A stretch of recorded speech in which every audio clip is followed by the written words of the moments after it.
Welcome to Echo Tales. Tonight, a story of absence. The night she came home, she stepped into silence. Not the peace of an empty house, but the heavy, suffocating silence of a grave. The kind that swallows sound, where even the hum of the refrigerator felt like a forgotten breath. No shoes by the door, no coat on the hook. Only the soft, broken glow of the kitchen bulb, a lonely sentinel in the dark. I can only imagine her voice echoing through those empty rooms, calling my name. Once, twice, a hesitant third time. I wouldn't know for sure. By then, I was a ghost. My clothes, not just gone, but erased from the closet. The toothbrush, the laptop, the subtle trails of my daily life vanished. Even the framed photo from our Colorado trip, the one where she hugged me from behind and swore it made her feel safe, was gone. Just a faint imprint of a nail, a phantom memory on the wall. This wasn't an impulse. It was a meticulous demolition, 2 weeks of quiet agony. I untangled the financial knots we'd spent years weaving, a silent unraveling. The storage unit became my tomb of memories. I scanned documents, archived lives while she slept inches away, oblivious. You're not here for the logistics, though. You want to know the catalyst. Why I became a phantom, perfectly erasing myself. I'll tell you, it wasn't the encrypted texts I wasn't allowed to see. It wasn't the parade of new dresses for networking dinners. It wasn't even her laughter, carefully hoarded for someone else's wit. It was last Tuesday. Her boss, Donovan, of course, it was a Donovan, was meeting her downtown. I wasn't meant to know, but her phone buzzed. A digital serpent in the garden, left carelessly on the counter as she showered. I didn't snoop. I merely glanced. The screen glowed. Tell him we're staying late again. I'll make it worth it, winking-faced. No name. No context needed. Just that. I felt nothing. No scream ripped from my throat. No rage shattered glass. I simply finished making the bed, folded her damp towel with meticulous precision. Then, I packed 2 boxes, drove them to my solitary storage unit, and sat there for 3 agonizing hours, grappling with a single brutal question. Was I the fool or the coward? Turns out I was both. And now, she stands in a house hollowed out, stripped bare of me. The very air, I imagine, tastes different when the one who loved you no longer breathes it. How long before she truly notices? By the time her fingers found the hallway light switch, the only ghost of my presence was the faint indent on the carpet where my suitcase once rested. No grand exit. No dramatic note, no torn letters, not even a misplaced sock to cling to. Just absence. A complete, suffocating void. I didn't want her to have anything to hold on to, anything to chase. I wanted her to feel the confusion, the dizzying nothingness, the exact sensation that had gnawed at me night after night, as I lay awake, listening to her whispers in her phone from a running bathroom fan. But I will confess something now that I couldn't admit then. I didn't leave out of strength. I left because I couldn't endure one more night of pretending. Pretending I didn't hear her hollow laugh in the hallway, moments before she'd re-enter our room, faintly scented with a stranger's cologne. I left because one more day, one more hour, and I would have begun asking questions I wasn't ready to hear the answers to. Because her truth, stark and unfiltered, would have broken me more swiftly, more completely, than her silence ever could. I parked 2 blocks away, a shadow in the night, giving myself time to watch. Pathetic perhaps, but I needed to witness it, needed to know if my absence would even register. Her car glided into the driveway. The silver dress, with its provocative slit, the one she'd sworn was just on sale, shimmered in the streetlights. Donovan's car peeled away moments before she even reached the door. She walked with that same careless grace, as if her world was an unshakable fortress. But then the silence hit her. I saw her freeze. She paused in the entryway, a statue caught between light and shadow. Her eyes darted down, then up. A hesitant step, a glance left. The photo wall, now a stark grid of empty nails, a graveyard of shared memories. Her bag slipped from her shoulder, hitting the floor with a hollow thud. She turned towards the living room, called my name. Once. Louder the second time, a whisper the third, then only silence. I watched as she moved into the kitchen, saw the precise moment her eyes registered the missing coffee maker, my coat not on its hook, my keys absent from their bowl. She opened the refrigerator. Every item I'd claimed, even the ridiculous frozen burritos she'd always rolled her eyes at gone. Her hand flew to her mouth. I braced myself for tears, but none came. She simply stood there, frozen, as if waiting for someone to reveal this elaborate prank. Donovan, perhaps, or the cruel joke of the universe.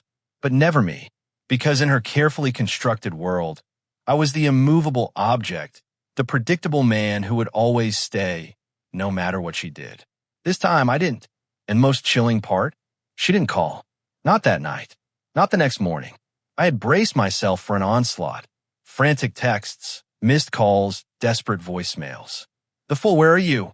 routine before sunrise even. But when I finally worked up the nerve to switch my phone back on, only one message awaited me. A single solitary text. "Emery, where are you?" What is this? No emojis. No panic. Just confusion. Or worse, mild annoyance. It crushed me. Not because she didn't beg or cry, but because she didn't seem surprised. As if a part of her had always anticipated this. As if I were a fragile relic, kept close enough to ease the rent, but distant enough to never truly interfere with her connections. Perhaps that had always been her plan. I didn't reply. I sat in the dim light of a rented room above a deli, sipping weak coffee that tasted of burned regret. The cheap motel wallpaper blurred as I cycled through every way I'd failed her. Or perhaps every way she'd subtly twisted my perception until I believed I was the problem. Emotional betrayal, you see, doesn't scream. It whispers. Maybe you're just overreacting. 3 days bled into 4. Still no second message. No "please talk to me." Even her family, her mother who used to text me about garden updates and chili recipes, was silent, as if I'd simply evaporated from their collective memory. I wondered if she crafted a new narrative where I was the villain. He just ran off. He had issues. She'd always been adept at painting me as too sensitive, but I hadn't vanished to hide. I vanished to watch. And what I saw, that broke something in me I fear can never be mended. On the 4th night, drawn by an unseen thread, I returned to the neighborhood. Not to the house, but to the small cafe Sadie used to drag me to on Saturdays. Oat milk cappuccino, no sugar, a practiced flirtation with the barista for extra foam. I'd always pretended not to notice. That night, through the cafe's expansive window, I saw her. She wasn't alone. Donovan. His body leaned towards hers with a possessive ease, as if he had always belonged there. And she was laughing, carefree, comfortable, the same silver dress. Not a flicker of grief, not a shadow of guilt. She hadn't searched. She hadn't even paused. In that horrifying moment, I realized the truth. I was grieving the death of our marriage. She was celebrating its liberation. I sat in that car for 45 minutes, numb limbs, deafening thoughts, watching them. The deepest wound wasn't that she was with him, smiling as if I'd never existed. It was that she never once looked over her shoulder. Not at the street, not at the door. Not like a woman who had lost a husband, or even a roommate. She looked like a woman who had finally shed a profound weight. And that weight was me. Questions began to claw at me, the kind that steals sleep for weeks. Did she ever love me? Was it all an elaborate performance? Or was I merely a soft landing, a temporary placeholder until someone more exciting arrived? I had always prided myself on being steady. Boring, perhaps, but dependable. The man who kept the pantry stocked, paid bills ahead of time, left encouraging notes on the mirror before her big interviews. I believed that meant something. But watching her twirl her straw, leaning into Donovan's stories like a giddy teenager on a first date, it annihilated every last fantasy I'd clung to. I drove back to the motel, hands trembling, mind blank. That night, sleep was a stranger. Instead, I opened a blank note on my phone and began to list. Every small moment from the past year, once dismissed, now screamed betrayal. The sudden overhaul of her wardrobe, the late-night strategy meetings, the unfamiliar perfume, the gym membership used precisely twice, the lipstick she wore to the grocery store, yet stopped kissing me goodbye. Piece by piece, a monstrous mosaic formed, a picture I never wanted to see. 2 days later, the phone finally rang. Not Sadie. Her sister, Lorna. No, how are you? No genuine confusion. Just, Sadie's freaking out. She told Mom you ghosted her, that you emptied your side of the closet, and just disappeared. What are you doing? I waited, hoping for a flicker of understanding, an acknowledgement of the abyss she'd helped create. There was none. Ask Sadie. I told her, my voice surprisingly steady, who she was texting the bathroom at 2 a.m. every night. Ask her who she was buying new lingerie for. Ask her what she meant when she said, Donovan's car smells like freedom. Then, you can ask me what I'm doing. She hung up. I sat in the dark, anonymous motel room, my heart hammering, the phone still glowing in my hand. I just turned the first key in a lock that would blow everything wide open. If Sadie wanted new life, she could have it. But I would not let her rewrite our story, not this time. I would not be her villain. Let me be clear, this wasn't revenge. No Hollywood takedown, no intricate plot spun in a darkened room. I didn't want to destroy Sadie. I simply refused to be the man she erased, replaced like an old pair of shoes. I wanted the truth to emerge, to reveal the woman behind the curated smiles and designer heels. The woman who wept at our wedding vows, then laughed, texting her boss behind a locked bathroom door. The morning after Lorna's call, I did what I'd subconsciously avoided. I opened an old hard drive. Years ago, I'd set up a private sync system, a digital fortress for our memories, mainly our wedding photos. Ironically, it had captured far more than I'd ever intended. Text logs, cloud folders, even stray audio snippets. Things I'd forgotten, things she never knew were saved. I wasn't digging for dirt. I was searching for confirmation, for closure, for proof I wasn't just an insecure husband, wildly overreacting. And I found it. Tucked within a synced folder labeled Drafts lay unsent messages. Some to Donovan, others to her friend Molly. Most were short, chillingly dismissive. One line, however, struck me with such force I had to physically back away from the screen. I can't keep pretending to love Emery. I feel nothing when he touches me. I'm just buying time until the next step with D. That line gutted me.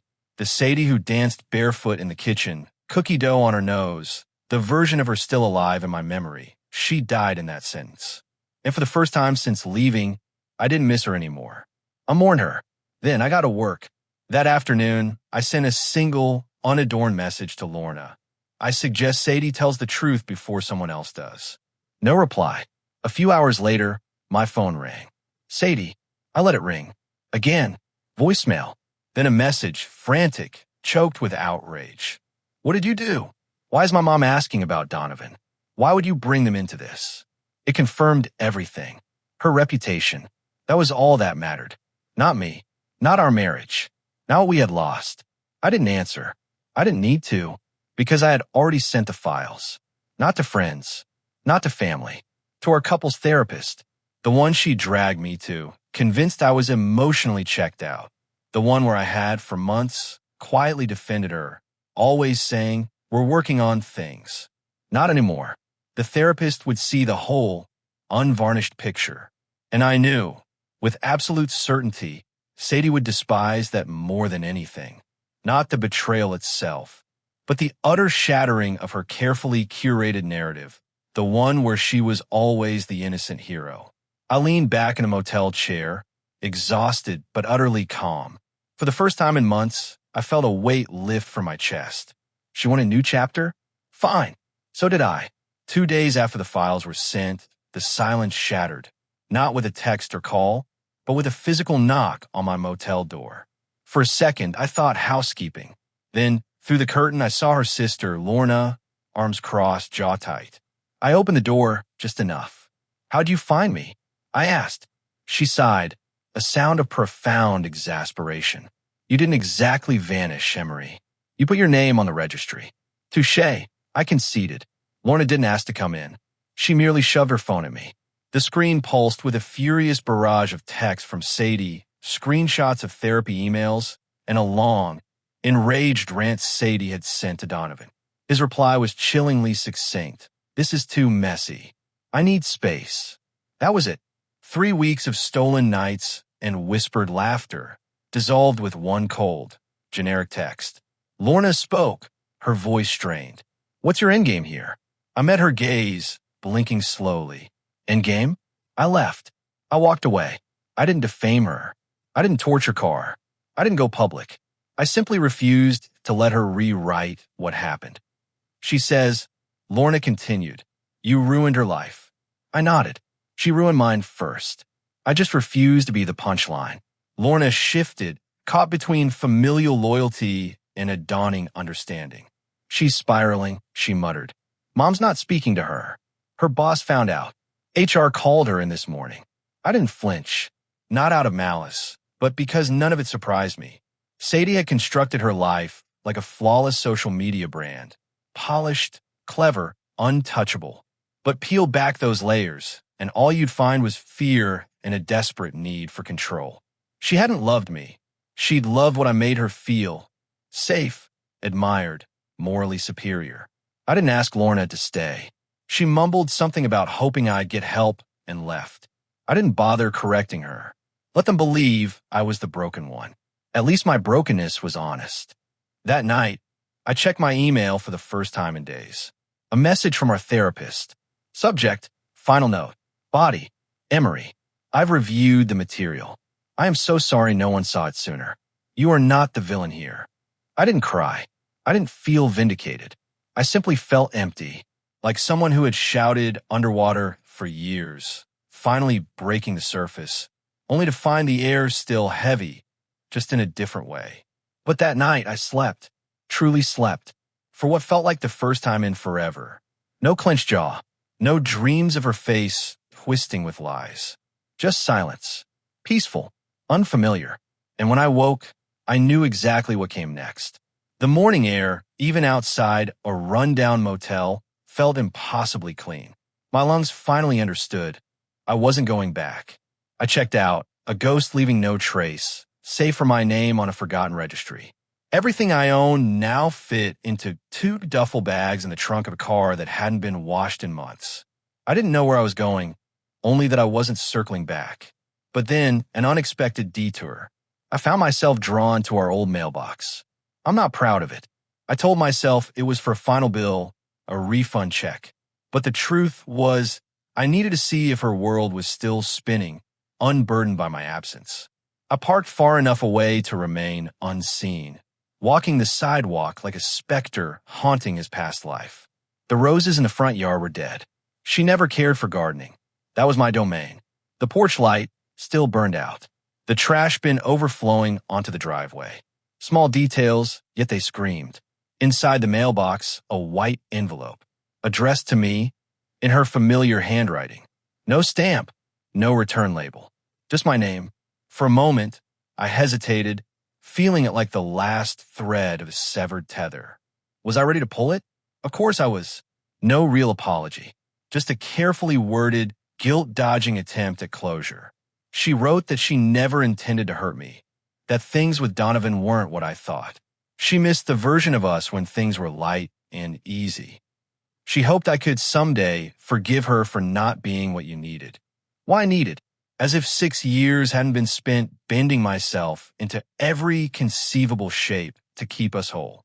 As if I hadn't sat on that couch every Tuesday night, listening to her feigned exhaustion, while she was really just returning from pretending not to be married. I didn't finish. I folded the letter carefully, precisely, tucked it back into the envelope. Then, I slid it behind the dead roses, right where the thorns were sharpest.